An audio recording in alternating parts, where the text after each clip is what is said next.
tous, bienvenue à toutes dans cette salle de Caen qui s'appelle la salle du Moho, un lieu qui sort de l'ordinaire. Bienvenue également à toutes les personnes qui sont connectées avec nous, qui nous rejoignent en ligne depuis les quatre coins de la France. Nous sommes réunis aujourd'hui pour parler de diversité, des diversités et d'inclusion. Je crois que dans la vie, on aspire tous à être appréciés, à être vus, à être reconnus pour la personne unique que nous sommes. Moi, avec mon genre, ma personnalité, mon âge, mon orientation sexuelle, mes capacités physiques, mentales, tout ce que j'apporte d'unique au monde. Et est-ce que je suis vue comme ça? Est-ce que je me sens incluse dans mon école, dans mon cercle social, là où je fais mes loisirs, là où je vis, dans mon travail, où je passe le plus clair de mon temps éveillé? Alors justement, au travail, dans les entreprises, est-ce que nous acceptons les différences? Voire même, est-ce que nous apprécions, nous allons chercher les différences parce que nous les voyons comme une source d'enrichissement? Alors ça, c'est une belle philosophie. Et comment est-ce qu'on passe des mots aux actions, concrètement, en partie en utilisant la puissance des réseaux de salariés? Donc, c'est le sujet du jour, où nous avons des collaborateurs et des collaboratrices de Renault Trucks, Volvo Group, qui travaillent ici, à Blainville, qui partageront avec nous des initiatives très concrètes qu'ils ont menées, peut-être autour de pour promouvoir, pour améliorer la parité homme-femme, pour travailler autour du handicap ou de l'orientation sexuelle. Et nous espérons aujourd'hui, humblement, que peut-être certaines de ces idées vous donneront de l'inspiration pour aller soit rejoindre des réseaux de salariés, soit vous-même en créer dans les organisations où vous êtes. Nous sommes ensemble pour à peu près 45 minutes. J'espère que ce temps pourrait être interactif. Donc, après les présentations, on aimerait beaucoup échanger avec vous, également en ligne. On vous laissera un petit code, comme ça vous pourrez nous envoyer vos réactions, vos commentaires, vos questions. Donc, restez connectés. Et puis, pour ceux qui êtes là avec nous au Moho, nous aimerions vous convier à partager un cocktail dînatoire après pour continuer à échanger avec nos intervenants. Voilà. Sans plus attendre, j'aimerais donner la parole au directeur de l'usine de Blainville, directeur de l'usine de Renault Trucks, et lui demander pourquoi aujourd'hui nous tenons cette conférence. Pierre Génie. Merci Céline. Donc, Pierre Génie, effectivement, je suis ravi de vous accueillir ce soir. Pour ceux qui sont à distance et qui peut-être nous connaissent mal, nous appartenons tous au site de Blainville. Blainville est un des sites majeurs du groupe en Europe, où on construit des camions, des cabines, et où notamment on a construit les premiers véhicules électriques, il y a de ça un petit peu plus de 3 ans, en Europe. Voilà. Alors, dans la salle et dans l'audience, il y a des gens d'un peu toutes les catégories, des chefs d'entreprise, des représentants de la ville, de la région, des étudiants, des membres d'associations, des simples citoyens intéressés par le sujet, des employés aussi, nombreux. Et ce qui nous réunit tous, c'est cette volonté, cette idée de contribuer à créer une société qui soit plus diverse et plus inclusive. Alors, nous, en tant qu'entreprise, on a un souhait très précis d'être durable. La durabilité, pour nous, ça se décline avec ces fameux 3 P. C'est le souci de la planète, de notre environnement, de ce qui nous entoure, le souci de notre profitabilité. Évidemment, sans argent, on ne fera pas grand-chose. Et aussi le souci des personnes. Alors, les personnes, finalement, c'est le sujet de ce soir.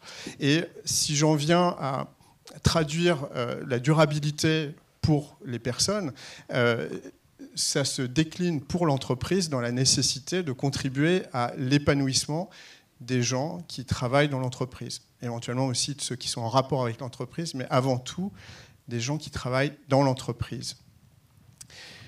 Qu'est-ce que ça veut dire, l'épanouissement pour les individus? Chacun et chacune.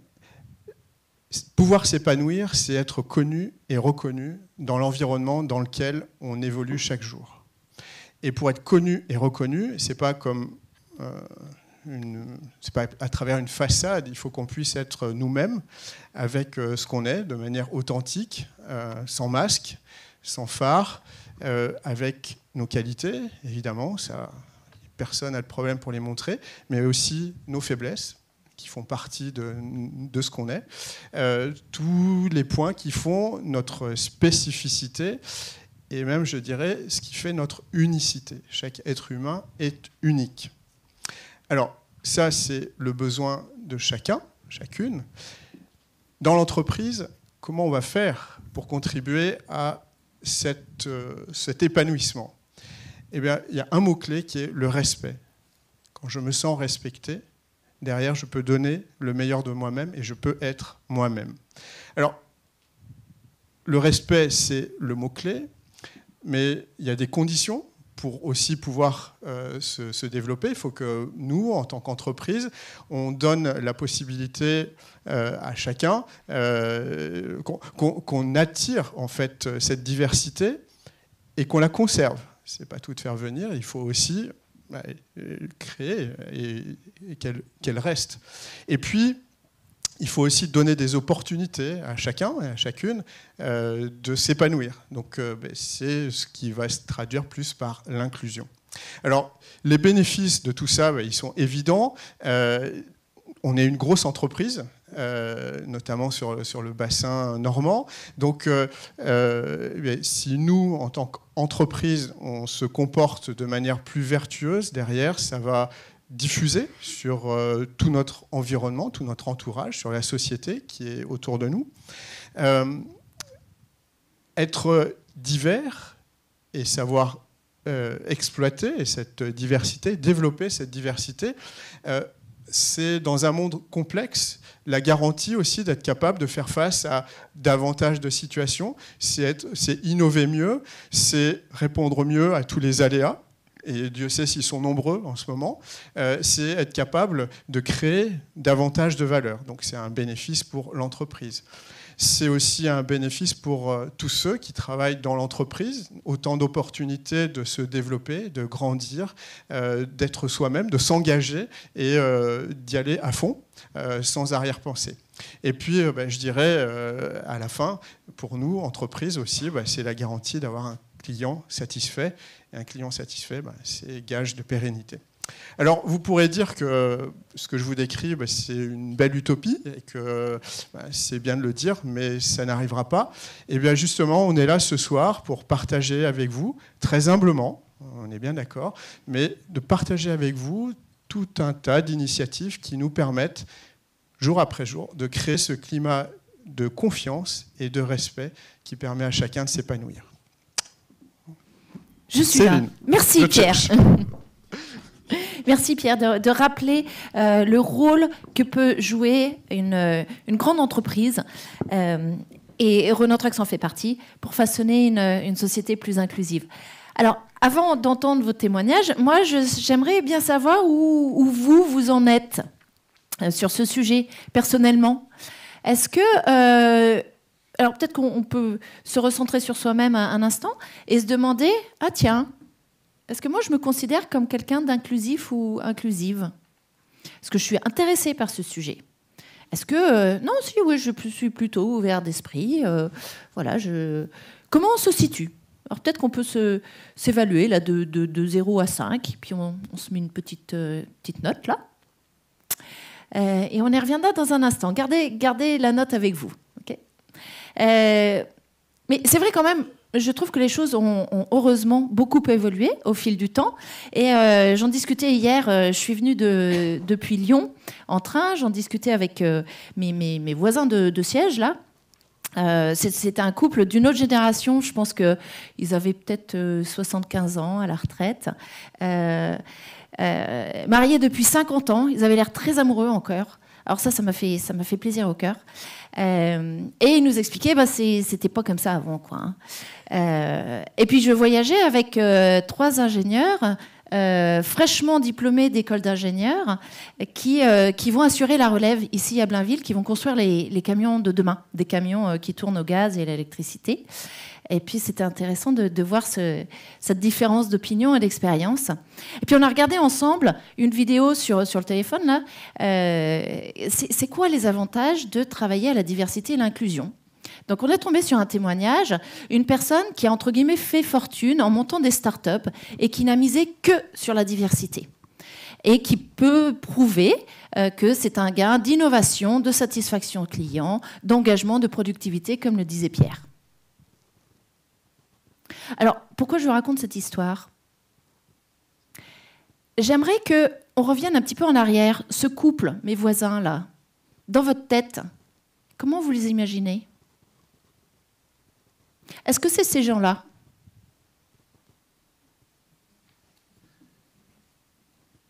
Peut-être qu'on a imaginé, je ne sais pas, la photo de nos grands-parents qui est au-dessus de la cheminée, peut-être. Et puis, les 3 jeunes diplômés, est-ce que c'était ces 3 personnes ?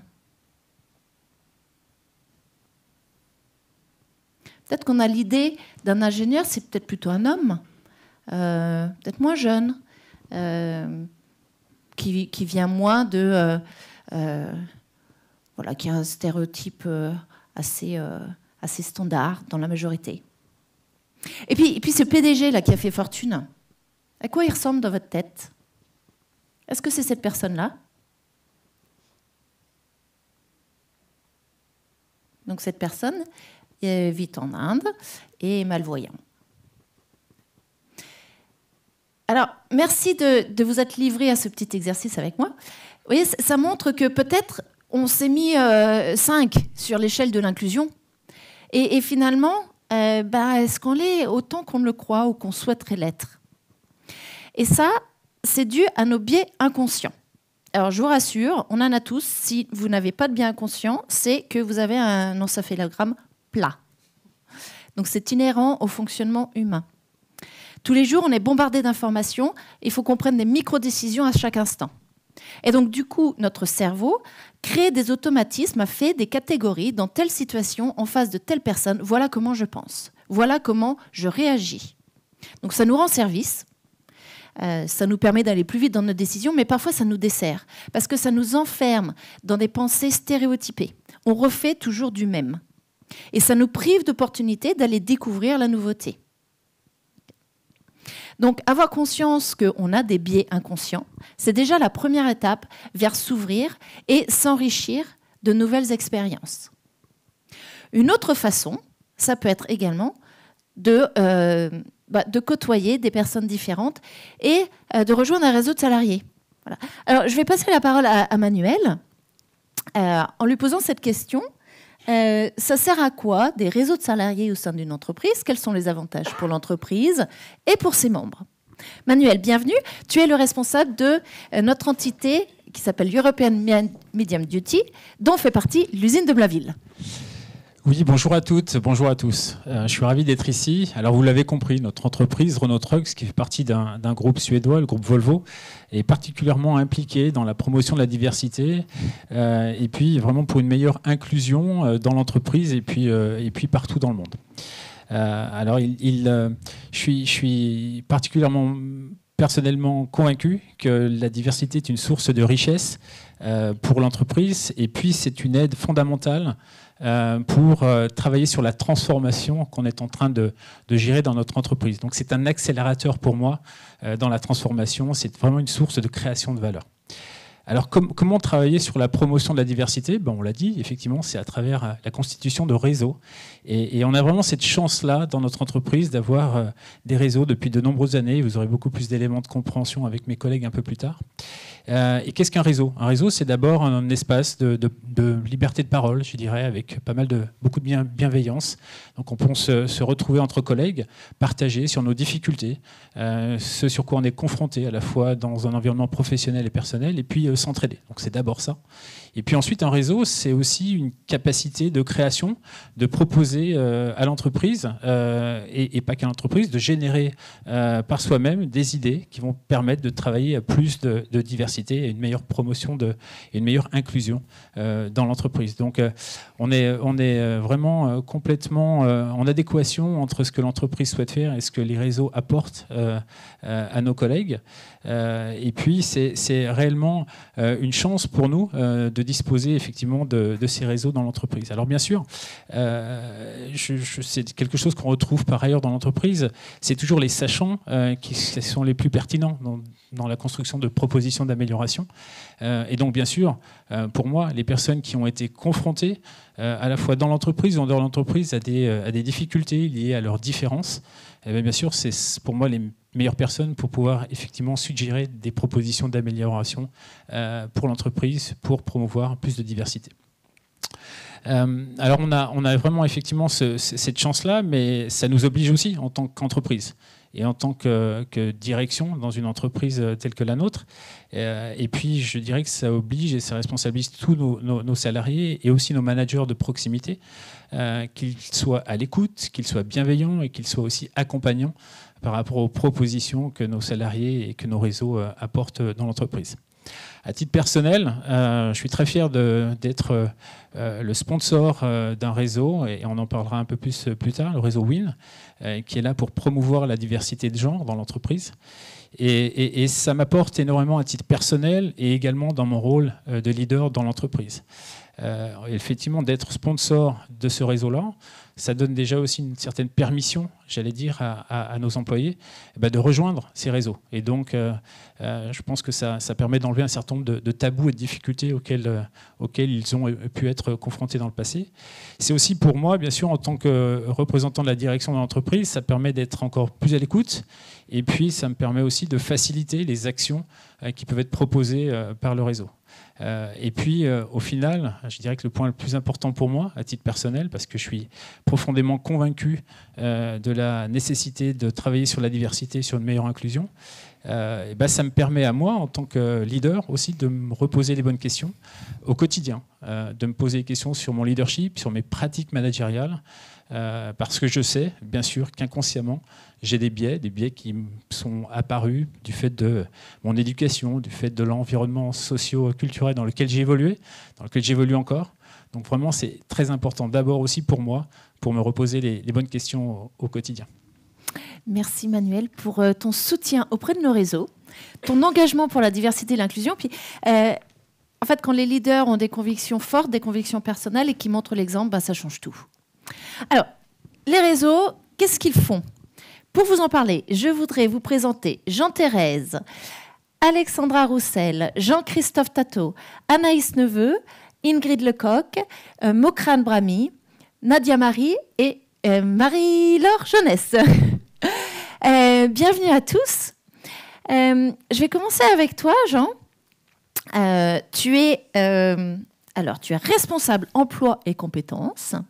Tu travailles à de nombreuses actions en faveur de la mixité homme-femme et notamment, récemment, l'entreprise a participé à un concours vidéo, photo, affiche pour promouvoir la mixité. Alors, pourquoi on a fait ça ? Et puis, est-ce qu'on a gagné ? Alors bonjour à toutes et à tous. Donc effectivement, l'aventure que je vous partageais, c'est une aventure professionnelle à la croisée des chemins entre la diversité, l'orientation, la jeunesse et le monde professionnel. Donc le 1er juin dernier, effectivement, nous avons participé à une remise des prix d'un concours mixité organisé par des partenaires engagés qui sont l'Agence régionale de l'orientation et des métiers, l'Université de Caen et l'Académie de Caen. Donc nous avons pu croiser des lauréats de tout horizon, animés avec la même conviction, qui ont été récompensés par leur affiche, leur vidéo, autour du thème « Imaginons la mixité entre filles et garçons, entre femmes et hommes ». Donc nous avons vu des élèves de primaire, de collège, de lycée, des apprentis, des alternants, des professionnels. Et du coup, cette édition 2013 a été marquante. Donc 60 structures représentées, 1200 participants qui ont pu partager leurs idées à travers 80 vraiment présentations, créations vraiment inspirantes. Et parmi elles, notre affiche qui a été récompensée par le prix coup de cœur du jury. Donc, comme vous pouvez l'imaginer, c'est pas une compétition artistique, c'est avant tout une réflexion collective qui nous amène à penser différemment, à remettre en question nos préjugés, nos stéréotypes pour bâtir vraiment un monde du travail plus inclusif. Mais avant de vous exposer notre motivation, un simple constat que je me suis fait, si on se confronte froidement à la réalité, beaucoup trop de métiers sont encore catalogués masculins, féminins.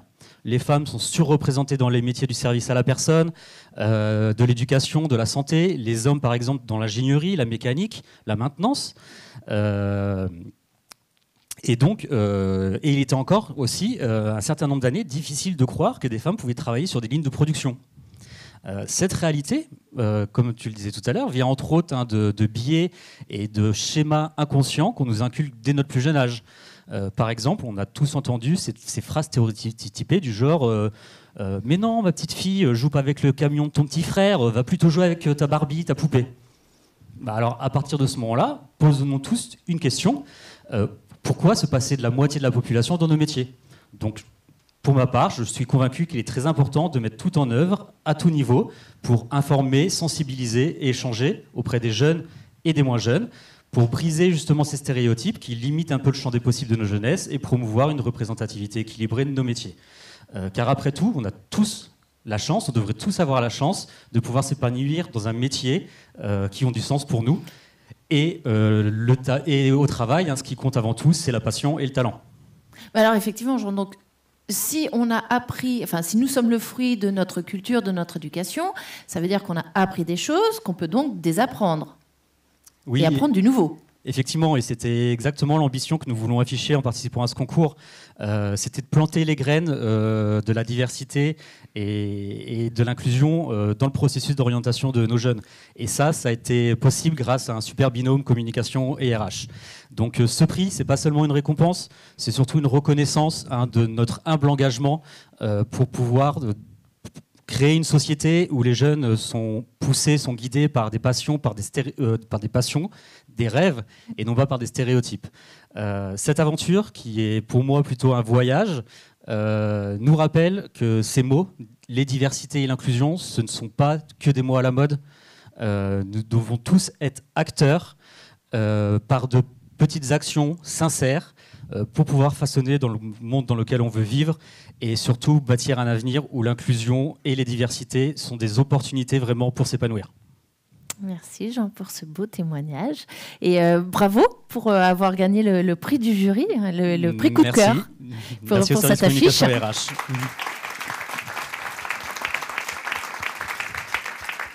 Alors, donc voilà, là c'était un exemple plutôt mené en externe de comment on crée une émulation collective, comment petit à petit on essaye de faire évoluer les mentalités. Et si on prend un autre exemple d'initiative menée en interne, Alexandra, toi donc tu es partenaire RH avec un groupe Mixité. Vous avez inventé une nouvelle initiative qui s'appelle Vie ma vie. Alors comment ça se passe ? Alors effectivement, nous avons créé un groupe nommé Destination Mixité. L'objectif était tout simplement en fait d'identifier les raisons pour lesquelles on avait une faible représentativité féminine sur certaines filières techniques et ou managériales. Et donc rapidement, au bout de 2-3 séances d'échange collégiales, on s'est vite rendu compte que notre problématique essentielle, c'était la communication autour de nos métiers, la richesse de nos métiers en interne. On s'est vite rendu compte qu'on n'en parlait pas assez, qu'on communiquait peu sur nos métiers. Et avant d'inciter, je dirais, la population féminine en interne à rejoindre ces filières, c'était déjà d'en parler. On s'est vite rendu compte dans le groupe qu'on ne se connaissait pas forcément, qu'on ne connaissait pas notre quotidien et pas foncièrement les métiers que nous occupions. Donc une façon de se connaître et d'échanger à bâtons rompus les uns entre les autres, c'était déjà d'aller découvrir les métiers des uns et des autres. Donc on a commencé à envisager ce que l'on appelle des vies ma vie. Donc où pendant une demi-journée, voire deux demi-journées, on allait à la rencontre de nos collègues. Donc dans un premier temps, les collègues du groupe qui sont allés s'immerger dans un environnement inconnu et essayer de comprendre un petit peu les finalités du métier et retirer peut-être... mettre en avant en tout cas les compétences et essayer de dégenrer nos métiers qui quelquefois nous paraissent un peu stéréotypés, comme le disait Jean, où on va voir plus des hommes sur des filières managériales ou techniques. Donc on a identifié nos premiers reporters métiers, donc voilà, Estelle et Valérie qui sont allées à la rencontre de responsables managers UEP d'unités élémentaires de production et gestionnaires méthode documentation pour essayer de comprendre les métiers, les rendre accessibles pour tous et au travers de petits hebdos internes, communiquer auprès des collègues sur leur compréhension des métiers, les compétences nécessaires pour occuper les métiers et avec un regard féminin, apporter leur compréhension de ces métiers et les rendre accessibles pour tous. Et quand je dis pour tous, c'est pas foncièrement pour toutes, mais voilà, bénéfique, enfin en tout cas une compréhension bénéfique pour tous qui peut encourager la mobilité en interne. Ces premiers Vie ma vie donc, ont été accueillis par l'intégralité des collaborateurs du site et on a voulu aller plus loin. On s'est dit ce serait peut-être mieux de les visualiser et de les filmer en situation terrain. Donc on a lancé des premières vidéos sur nos métiers pour valoriser cette richesse de métiers qu'on a en interne, qu'on ne connaît pas. Et je pense que tous, en tout cas les Renault Trucks qui sont dans cette salle aujourd'hui, peuvent encore en découvrir et on se surprend encore à en découvrir des métiers de l'ombre. Et donc on a sorti ces vidéos, en tout cas pour en parler en interne, bien évidemment. Et ce serait dommage de ne pas en faire bénéficier l'externe, puisque sur des actions court terme en interne, on peut encourager les femmes à intégrer ces fonctions, ces filières techniques et ou managériales. Et en externe, c'est plutôt de les présenter auprès d'un jeune public, les scolaires notamment, où je pense on a encore du travail à faire sur nos filières industrielles qui sont encore méconnues, en tout cas du jeune public, et les encourager à nous retrouver. Donc, on a fait ces vidéos et on rédige de nouveau des hebdos. Et notre objectif est, je pense, à aujourd'hui en cours. On a encore l'humilité de pouvoir actionner et encourager les personnes à s'orienter, les femmes à s'orienter vers ces filières techniques. Et on espère qu'on atteindra un jour l'objectif des 35% qu'on s'est donné pour 2030. Merci Alexandra. Longue vie à cette belle initiative.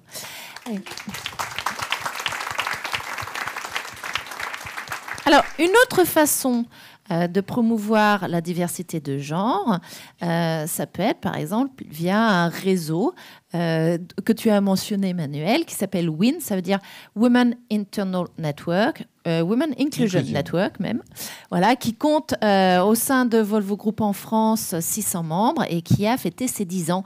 Alors, nous avons un membre de WIN avec nous, Jean-Christophe. Quel est l'objectif de ce réseau ? Alors, le réseau WIN, il va promouvoir les femmes au sein du groupe Volvo et par rapport à différents items.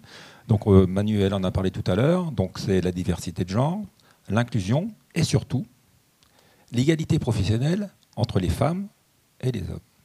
Ça, c'est très important pour qu'on puisse évoluer, ce qui semble quelque chose qui semble tout à fait naturel et que je suis sûr tout le monde partage ici. Alors, on a aussi toute une série d'actions. C'est informer, c'est développer la notion de l'inclusion. On a quelques outils qui sont dans le réseau WIN. Si vous cliquez, on pourra vous donner les liens. Il y a des petits podcasts qui sont très intéressants. Enfin, moi, c'est mes préférés. On a eu la dernière fois une de nos collègues qui travaille sur la sécurité et qui écrit. Voilà, c'est génial, c'est très vrai. Voilà, c'est un partage qui est assez extraordinaire. Et encore une fois, c'est des gens de l'entreprise et on parle vrai. Voilà, on parle de la réalité des choses. On a aussi des newsletters, des activités de coworking, des conférences, comme on a là ce soir. Et voilà, ça permet de développer ce réseau. Et moi, je suis très fier de faire partie de ce réseau depuis le début. Et alors... si je veux jouer l'avocat du diable un petit peu, toi, personnellement, qu'est-ce que tu as à en retirer en tant qu'homme de rejoindre un tel réseau ? Alors, déjà, il y a eu une expérience, moi, il y a une vingtaine d'années. J'étais dans un atelier de peinture où il n'y avait que des hommes. Et on a voulu intégrer des femmes dans cet atelier. Et c'était un long chemin, difficile, dans un milieu qui était typiquement masculin, avec un vocabulaire de Chartier. Donc on a eu 4 pionnières qui ont intégré cet atelier. Et aujourd'hui, les mentalités ont fortement évolué. Sur 92 postes de travail qu'il y a dans cet atelier, eh bien, il y a 31 postes qui sont occupés par des femmes, soit plus d'un tiers. Donc vous voyez, en 20 ans, une forte progression au niveau des mentalités. Et ça va encore continuer. On a parlé des 35%, mais pourquoi pas 40% en 2040. Alors, j'ai l'impression que tu t'investis beaucoup, Jean-Christophe, au sein du réseau. Qu'est-ce que tu fais ? Des choses toutes simples. Jean a parlé de la campagne d'affichage. On a fait la campagne d'affichage sur... contre le sexisme, c'est ça ? Contre le sexisme, oui. Avec, je l'ai vu dans la salle, il y avait Delphine, Marie-Laure, Théo. J'essaye aussi, avec mes collègues, de les encourager aussi dans leur parcours professionnel. Il y en a certaines qui se reconnaîtront aussi dans la salle. Moi, à titre personnel, je pense que ça nous fait forcément évoluer. On a parlé de la diversité, tous les avantages de la diversité. C'est aussi une sensibilité différente, des approches de point de vue que l'on peut avoir. J'essaie d'évoluer dans ma communication, mais bon, et aussi dans mon vocabulaire. Mais bon, je suis un homme, je suis encore pas parfait, donc de temps en temps j'ai des petits ratés. Mais bon, c'est important d'évoluer dans notre communication, notre vocabulaire, dans notre posture également. Et puis, j'essaie de promouvoir le réseau en essayant de recruter, si on peut dire, des collègues. Je sais qu'il y en a certains qui sont dans la salle ou qui nous écoutent, et je n'espère pas qu'ils nous rejoignent prochainement. Ça, c'est important, parce que faire partie du réseau, comme on l'a dit, ça libère la parole, on en parle beaucoup plus librement. Hier, avec Nadia et puis Marie-Laure, on a eu une super discussion pendant une demi-heure sur des thèmes qu'on n'a pas l'habitude d'aborder, j'allais dire, entre mecs. Merci beaucoup, Jean-Christophe. Alors, j'aimerais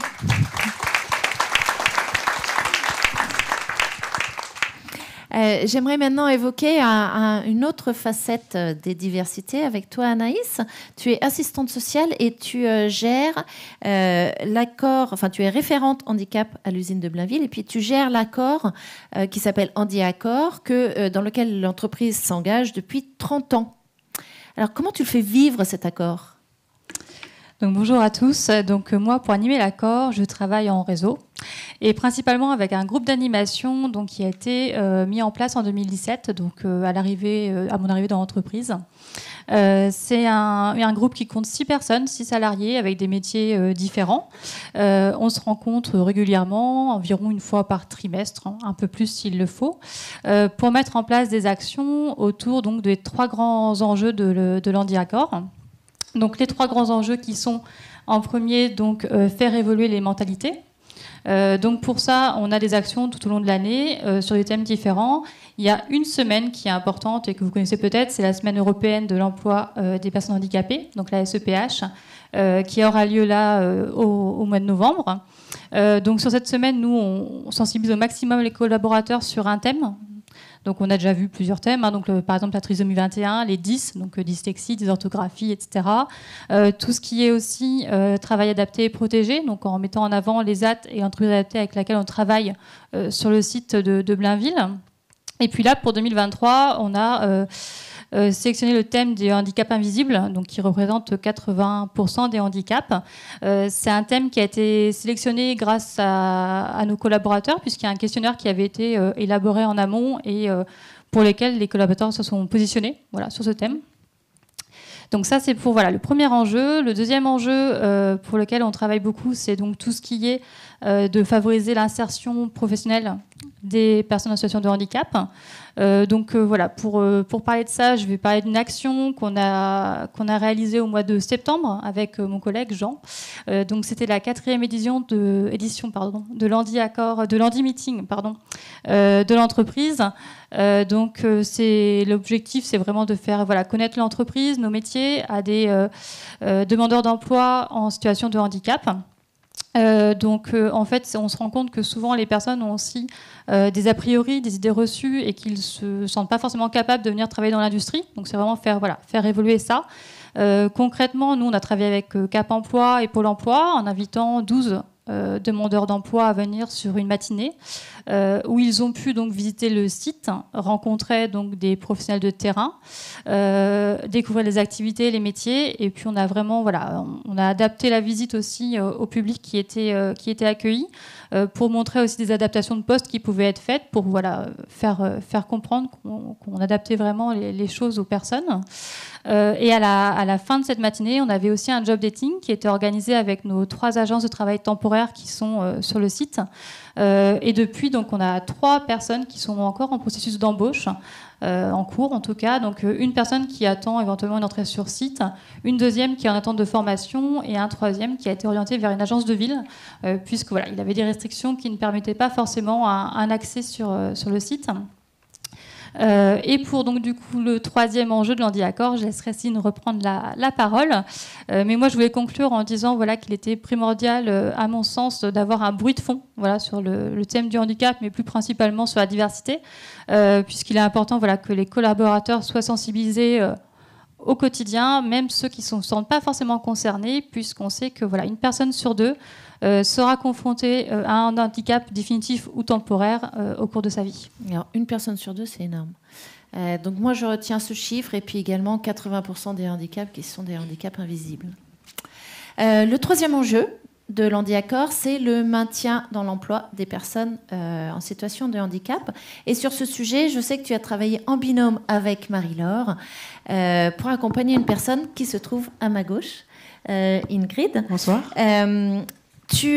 Pour ton travail, tu dessines des pièces sur ordinateur. Et puis, il y a une douzaine d'années, il y a une maladie qui a bouleversé ta vie. Comment ça s'est passé ? Effectivement, il y a 12 ans, je ressentais une gêne au quotidien pour pouvoir lire ou voir des petits détails. Donc de là, j'ai décidé de faire...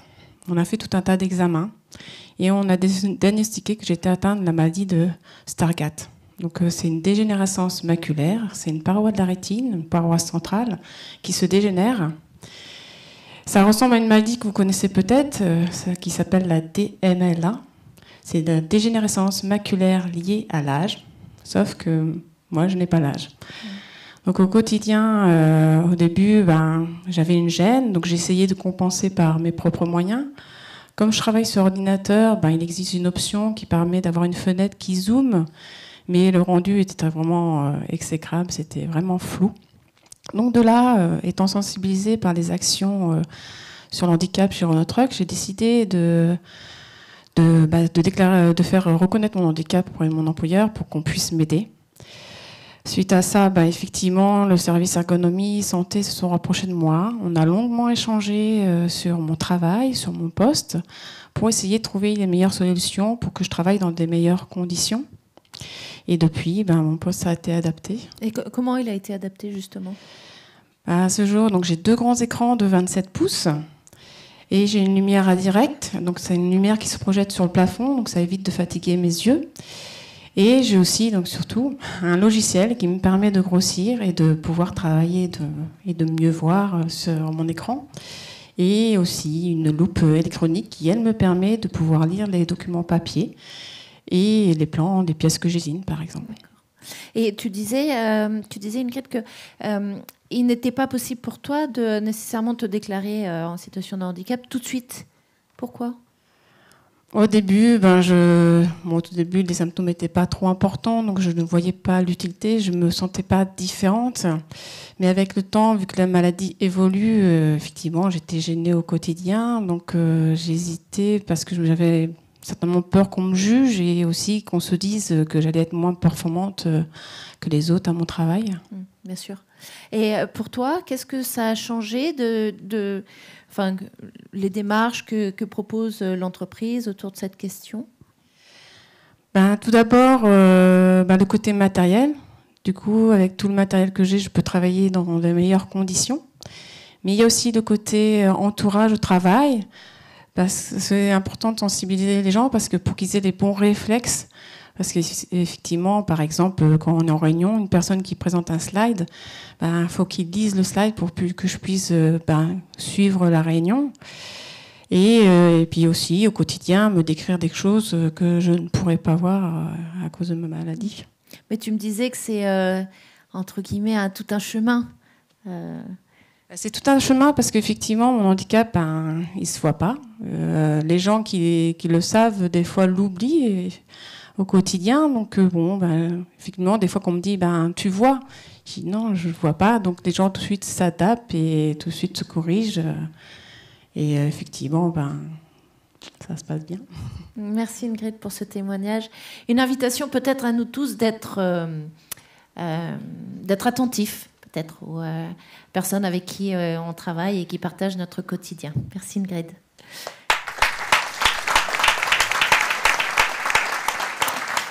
Alors, j'aimerais que l'on s'intéresse à une autre question, la question de l'orientation sexuelle au travail. En quoi est-ce une question pour le travail, enfin dans le milieu du travail? Mokrane, tu es co-responsable de notre réseau Veagle. Exactement. Quelle est la mission de ce réseau?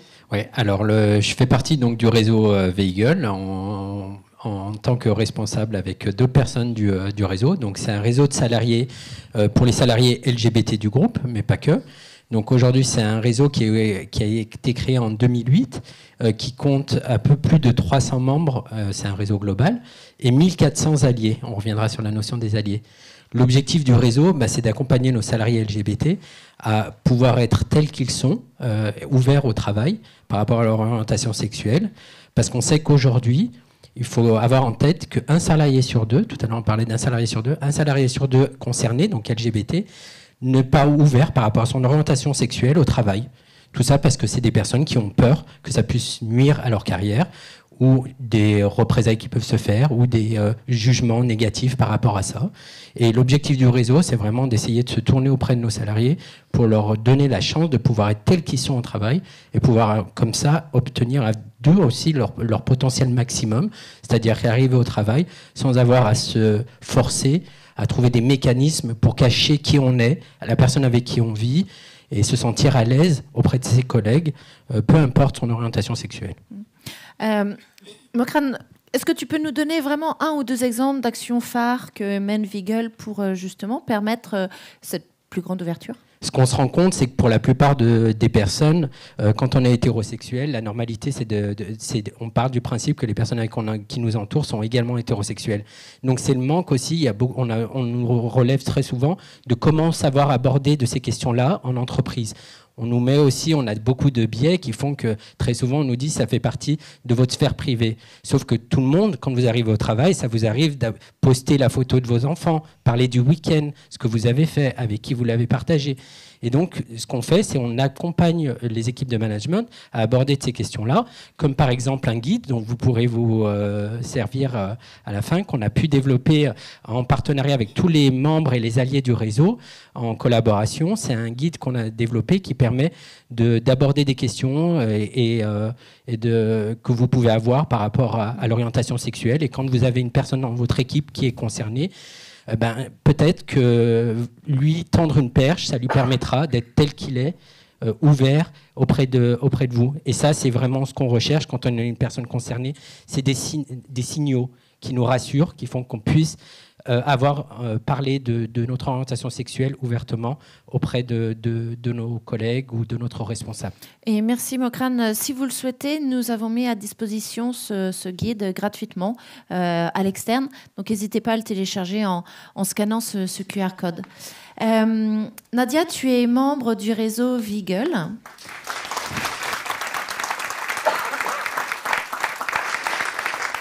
Il n'a pas toujours été possible pour toi d'être complètement toi-même au travail. Tu peux nous raconter un petit peu? C'est ça, comme le disait Mokrane, c'est pas évident d'être soi-même au travail.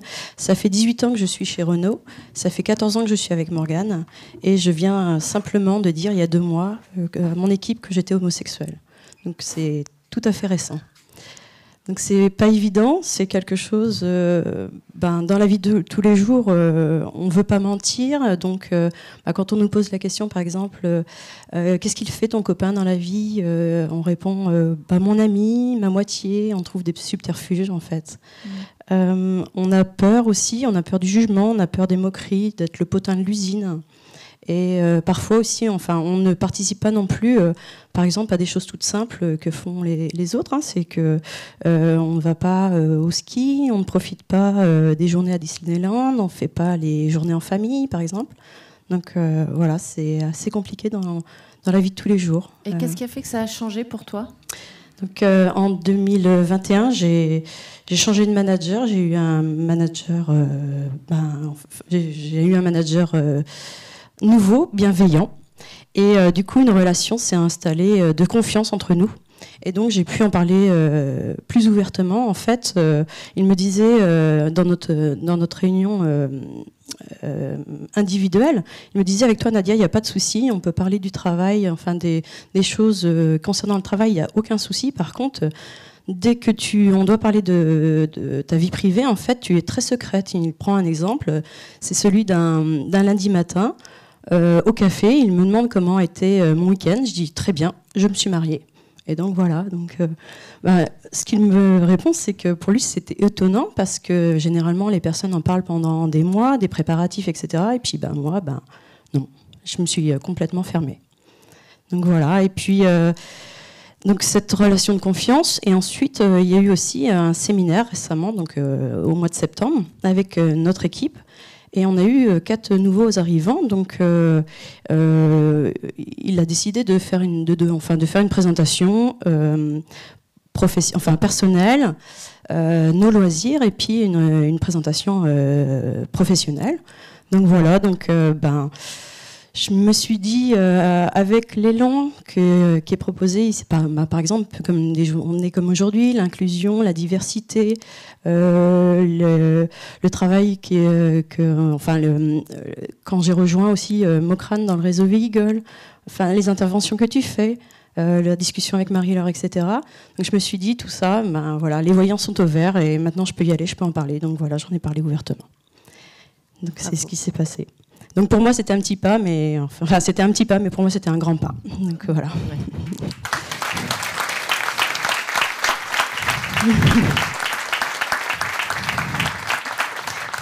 Et donc le message que je voudrais donner aussi, c'est que voilà, les réseaux sont très importants dans l'entreprise et que le fait d'avoir un entourage bienveillant, ça participe énormément à notre inclusion. Merci beaucoup pour ton témoignage très courageux. Merci.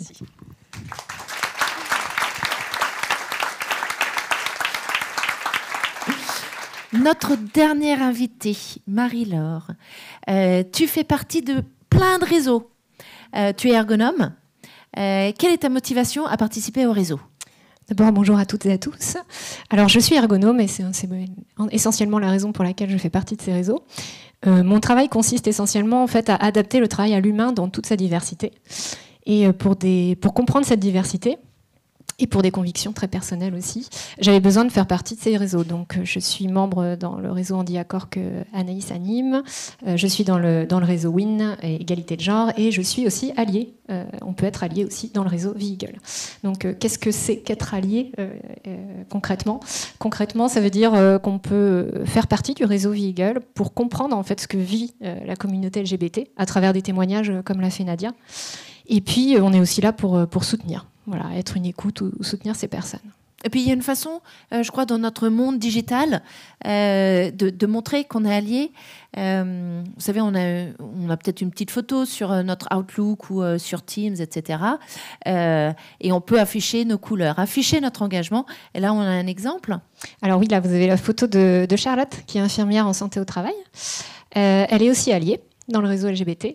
Et là, par sa photo, en fait, elle a mis effectivement le drapeau LGBT sur sa photo de profil, de manière à ce que les personnes sachent qu'elle peut être un soutien, que les personnes peuvent venir vers elle, en fait, et être une écoute. Et puis le fait que ce soit une infirmière, je pense que c'est aussi important en termes de santé mentale.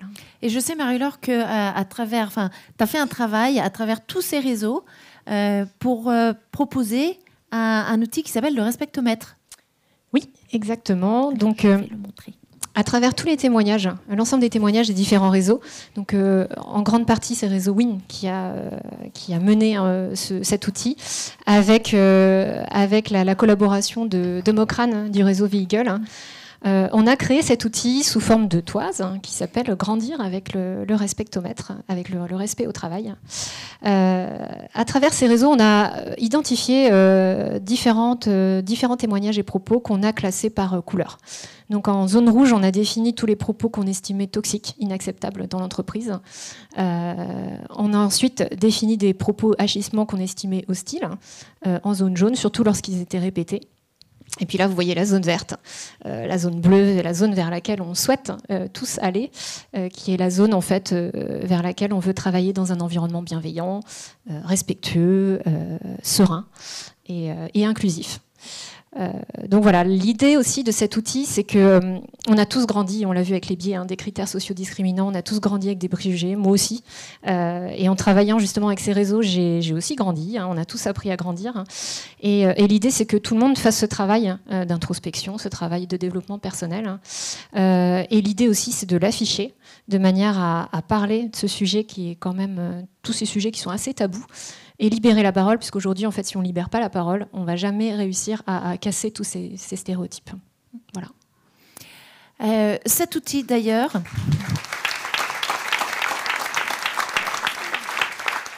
Cet outil, encore une fois, est disponible sur nos sites web externes, donc n'hésitez pas à le télécharger. C'est quelque chose qu'on partage dans la société. On aimerait vous entendre. Merci beaucoup pour tous ces témoignages inspirants, encourageants, courageux. Tiens, un autre petit cadeau. Comment chacun d'entre nous peut être plus inclusif dans notre quotidien. Il y a des petites choses à faire. Au lieu de juger ce que l'on ne connaît pas et plutôt... alors attends, on va juste... vraiment très, très rapidement, je vous invite à aller chercher à comprendre plutôt que juger ce que vous ne connaissez pas. Allez à la rencontre d'inconnus. Mettez-vous en situation de choses pas familières pour challenger un petit peu vos biais inconscients, pour challenger vos schémas familiers. Voyez la diversité comme une source d'enrichissement et au travail, systématiquement, ou de manière volontaire, allez chercher les gens qui sont très différents de vous. C'est la meilleure façon d'apprendre. Offrez votre soutien, on en a parlé, et prenez position. Que vous soyez victime ou témoin de choses inappropriées. C'est une très belle infographie qu'on a mis à disposition, encore une fois, sur notre site web et sur les réseaux sociaux. On vous a créé un petit post sur LinkedIn. Il n'y a plus qu'à le télécharger, bing, vous partagez, et c'est comme ça qu'on va changer le monde tous ensemble. Alors, vos questions. On va faire circuler un micro dans la salle, et puis en ligne, nous aimerions recueillir vos réactions à chaud. Vous-même, vous pouvez partager vos expériences. Si vous avez des questions pour nos invités. Alors, on a une première question ici. Bonsoir. Alors moi déjà, je voulais aussi, je trouve ça très encourageant d'écouter ce qui se passe dans les grandes entreprises. Moi, je ne suis pas du tout dans une grande entreprise, je ne suis pas employée dans une grande entreprise, mais je trouve ça très encourageant et très courageux pour certains témoignages. Moi, ma question, en fait, c'est, alors, je travaille dans le bien-être, je reçois beaucoup de gens qui ont fait des burn-out, donc je trouve que c'est d'autant plus important de faire ce que vous faites. Moi, la question que j'ai, c'était par rapport aux personnes à profil atypique, du style hypersensible, etc. Est-ce que c'est quelque chose qui commence est-ce qu'il y a des choses qui se mettent en place aussi dans votre entreprise de ce point de vue-là ou... Alors, est-ce qu'on a assez de micro Anaïs, est-ce que Je peux redonner le mien si vous voulez. Oui. Répondre, mais alors du coup, hypersensible, ce serait pas forcément moi. Ce qui est dommage, c'est que il n'y ait pas peut-être de médecins ici aussi pour répondre à toutes ces questions-là, puisque le service santé au travail serait, je pense, plus adapté aussi pour avoir une question par rapport à ça, puisque ça fait quand même plutôt partie de la santé mentale aussi. Voilà. Je sais qu'on a entre autres une psychologue qui est présente sur le site, donc qui peut aussi intervenir auprès des personnes pour les accompagner. Et puis nous, forcément, je pense qu'on est aussi ouvert à l'écoute si besoin. Mais voilà, je ne pense pas forcément être la personne la plus adaptée pour répondre à la question, malheureusement. Alors, si je peux juste dire un mot, cette hypersensibilité, une étape, c'est aussi d'exprimer ce qu'on ressent. Et je pense, c'est un peu ce que je voulais dire dans mon introduction, mais être dans un climat de bienveillance, ça permet déjà souvent d'exprimer des choses et d'éviter que la cocotte minute monte trop en pression, et pouvoir partager, se savoir plus confortable avec son manager, ça permet d'éviter que les hypersensibles souffrent trop. Et là, on est en train, sur le site, de développer tout ça. Et bon, on démarre. Mais, alors bon, on dit toujours, l'escalier, ça se balaye par en haut. Donc, on commence à faire le ménage chez nous, tout en haut. Et on l'a vu déjà, le bénéfice dans notre équipe, de faire tomber les cloisons. Et il y a des choses qu'on pense indisable, et en fait une fois que c'est dit, au moins tout le monde sait à quoi s'en tenir. Ça répond probablement pas totalement à votre question, mais c'est un début. Oui, non, je vous remercie de cette réponse-là. En fait, je vois bien que d'après ce qu'on voit ici, il y a vraiment cette envie moi, j'aurais mis le mot tolérance. En fait, c'est vraiment, j'ai l'impression qu'il y a vraiment cette tolérance qui se développe. Et c'était parce que j'ai entendu parler il y a pas longtemps d'une agence qui a ouvert sur Caen, qui s'appelle l'agence Marcotte, je crois, qui justement essaie de repérer les profils atypiques pour pouvoir ensuite les inclure dans les entreprises du monde de demain. Et je trouvais ça très intéressant justement de passer par cette case-là pour justement voir ces hypersensibles comme autre chose qu'un défaut, justement, et de voir aussi toutes les qualités. C'était pas du tout un jugement, hein, c'est vraiment ma curiosité je me demandais si c'était arrivé jusqu'à vous, en fait, ce type de profil. Mais, merci d'avoir répondu. D'autres questions, des réactions peut-être aussi. On a une main levée là-bas. Alors déjà, bonjour à tous. Bonjour. Anaïs, j'ai pensé à toi toute la journée, bon anniversaire.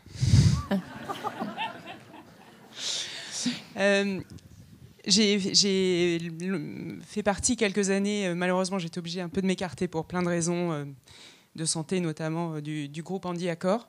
Moi, quand j'ai participé à ce groupe, en fait, je n'avais pas personnellement de personnes directement impliquées. Et une des premières actions auxquelles j'ai participé, c'était des actions qui étaient menées, je ne sais pas si elles sont toujours menées, mais de rencontres inter-entreprises où on faisait du sport et on mélangeait les valides et les, entre guillemets, non valides. Et quand je suis arrivée la première fois, j'arrive et je dis oui, enfin quand même, on est tous valides, il y a juste un gars en fauteuil roulant. Et puis au bout de 5 minutes, j'ai vu quelqu'un qui parlait et qui et en fait il parlait pas. Et puis un autre qui avait la main dans la poche en permanence. Et puis. Et en fait, je me suis rendu compte que sur toutes les personnes qui étaient présentes, il y avait beaucoup plus de personnes qui en réalité étaient en situation de handicap que pas. Et ces journées-là ont été ultra enrichissantes, pleines d'énergie partagée. Et moi, j'ai reçu énormément d'énergie. Et on se retrouve... Et on se retrouve avec des gens qui sont... c'est incroyable. Voilà, Merci Anaïs. Merci.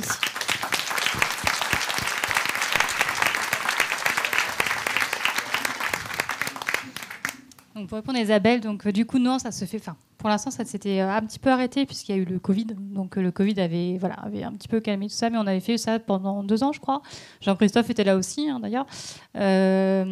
Et c'est vrai que c'est très enrichissant. C'était avec l'Adapt, donc qui avait mis ça en place. Ça s'appelait Sport Tout Ensemble. Voilà, donc à l'époque, et c'est vrai qu'on avait participé, nous, en tant que Renault Trucks, mais il n'y avait pas que Renault Trucks, hein, il y avait entre autres Le Galet, enfin, il y avait des grosses entreprises de la région caennaise, et c'est vrai que voilà, c'était toujours une action qui était intéressante et qui était appréciée. Et c'est une action qui peut être peut-être prise dans les organisations d'où vous venez, pourquoi pas. Merci pour ce partage. D'autres commentaires, d'autres réactions, des questions pour nos intervenants? Bonjour à tous, je suis Fabrice Le Vigoureux, je suis député du Calvados et je voulais vous remercier. J'ai un petit peu hésité à venir. Christophe Loyer m'a beaucoup incité parce que dans une ancienne vie, j'ai eu beaucoup de relations en tant que directeur de l'IAE avec le groupe Renault Trucks. Du temps où j'étais directeur de l'IAE, il y avait ces stéréotypes de genre très forts dans les formations, puisque vous aviez des formations de marketing, de RH qui attiraient beaucoup de femmes et de jeunes femmes, et les formations autour de la gestion de production, du management des opérations attiraient beaucoup d'hommes. On a un petit peu travaillé là-dessus, on a un peu amélioré les choses, mais ça reste quand même encore très genré dans nos formations supérieures. Je voudrais vous dire merci parce que depuis 7 ans que je suis député, je reçois beaucoup de courriers. On est en train de travailler à une loi très compliquée sur la question de l'asile, sur la question de l'accueil des étudiants étrangers, sur la question de l'intégration par le travail. Et les courriers que je reçois sont inquiétants. Et je sens une tendance extrêmement forte dans notre société à un renfermement, à un repli sur soi, à des crispations. Et je pense que ce que vous faites, parce que Renault Trucks, c'est quelque chose sur notre territoire, c'est une signature, c'est un groupe industriel innovant. Et donc, ça a valeur d'exemple pour beaucoup, je pense, de nos concitoyens. Et donc, c'est extrêmement important. Et aussi, ce qui m'a beaucoup surpris, en faisant un travail, d'ailleurs, il y a un certain nombre de collaborateurs de Renault Trucks qui participent à une opération de mentorat que j'ai initiée il y a quelques années, qui s'appelle Tandem Pro, où on accompagne des jeunes de première. Et les jeunes des lycées ont une représentation un peu hostile du monde de l'entreprise et du monde de l'industrie en particulier. Pour eux, c'est pas un milieu avec toutes ces expériences. Ils ne s'imaginent pas ça. Et je pense que aussi témoigner dans les lycées de tout ce que vous faites, ça va donner aussi une image, pourquoi pas moi, plus tard, dans ce type de boîte, parce que oui, l'industrie, ça peut être aussi un monde bienveillant, ça peut être des expériences valorisantes, et je peux m'y épanouir. Et je ne suis pas sûr qu'aujourd'hui, nos jeunes, dans leur grande majorité, aient cette représentation de ces ondes positives que vous nous avez données ce soir. Voilà. Merci beaucoup de votre participation aujourd'hui, de ce commentaire.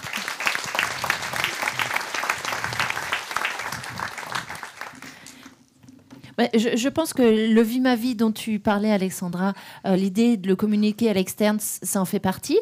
Jean-Christophe, tu parlais des différentes actions qu'organise WIN. Notamment, nous avons des membres qui vont dans les écoles et qui parlent du métier d'ingénieur, occupé par un homme ou par une femme. L'idée, c'est d'en faire toujours plus. Voilà. Mais, tu voulais rajouter, Jean ? Oui, effectivement. Donc, on a développé aussi en interne un réseau d'ambassadeurs métiers. Et grâce au partenariat, notamment avec l'Agence régionale de l'orientation, on va dans les collèges, on va dans les lycées pour présenter différents métiers, des métiers de la maintenance, ergonomie. Marie-Laure est aussi ambassadrice métier, logistique. Donc, on s'efforce à aller justement, comme je disais, pour planter les graines de l'orientation. Et c'est très important pour nous. Et justement, on va parler, le but, c'est aussi de parler pas que de Renault Trucks, des métiers évidemment, mais aussi tout ce que l'entreprise, tout l'écosystème d'une entreprise peut amener à s'épanouir et à choisir librement son orientation. Et ça, c'est une autre action en plus, qu'on n'a pas...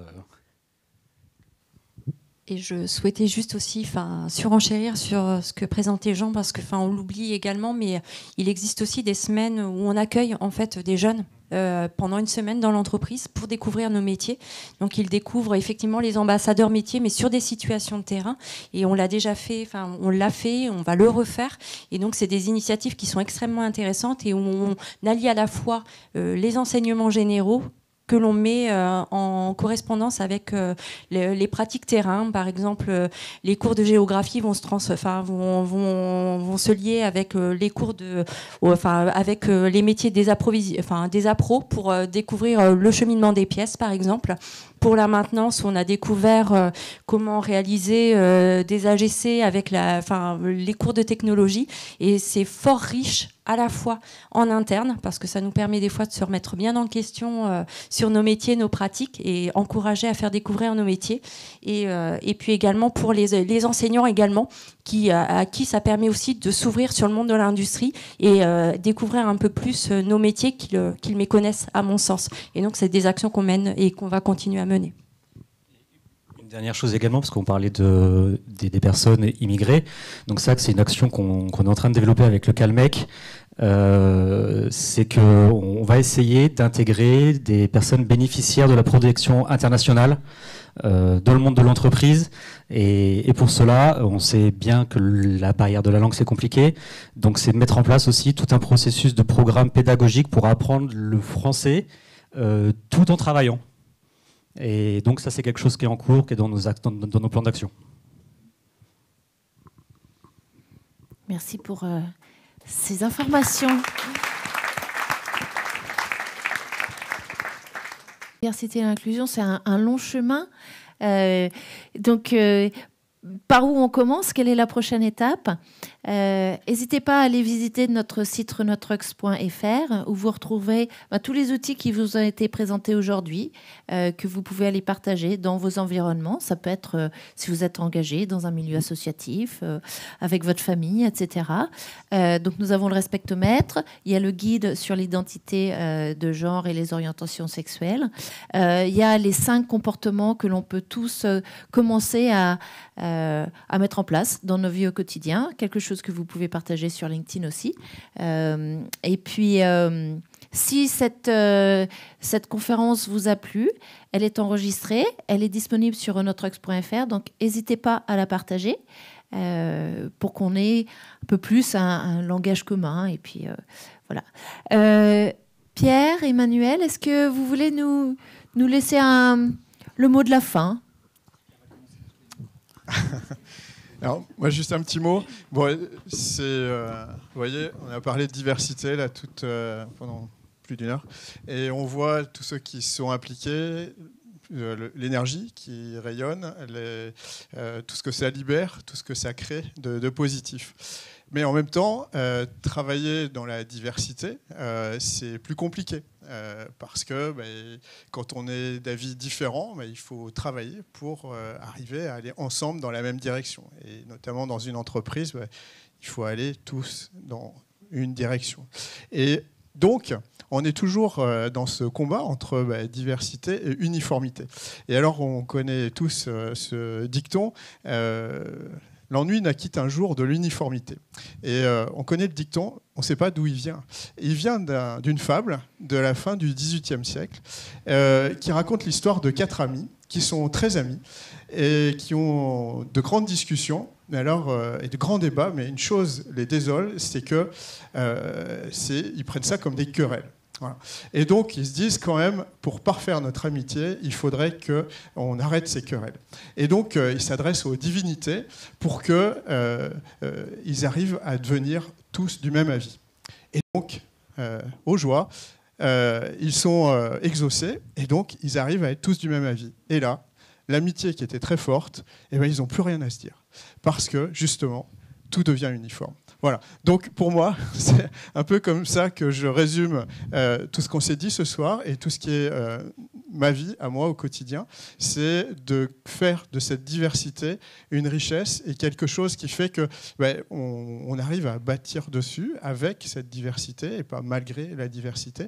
C'est ça qui fait la richesse de nos vies. C'est vrai que c'est plus compliqué, mais c'est tout le sel de nos journées. Voilà.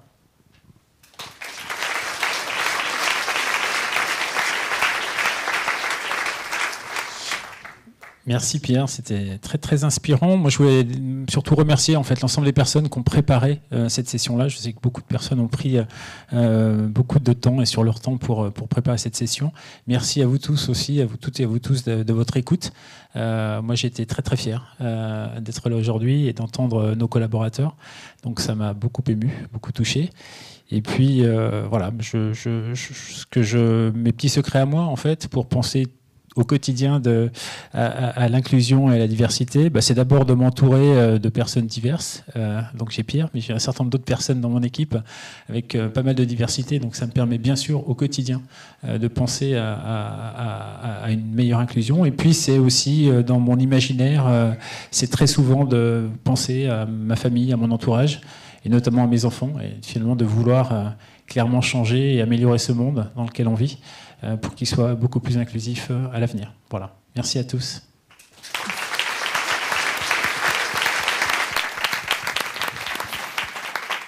Ce serait avec plaisir que nous continuerions cet échange avec vous autour d'un cocktail qui sera servi juste à côté. Et merci d'être venus nombreux et nombreuses aujourd'hui. Et j'aimerais qu'on remercie vraiment Marie-Laure qui est à l'initiative de cet événement. Merci.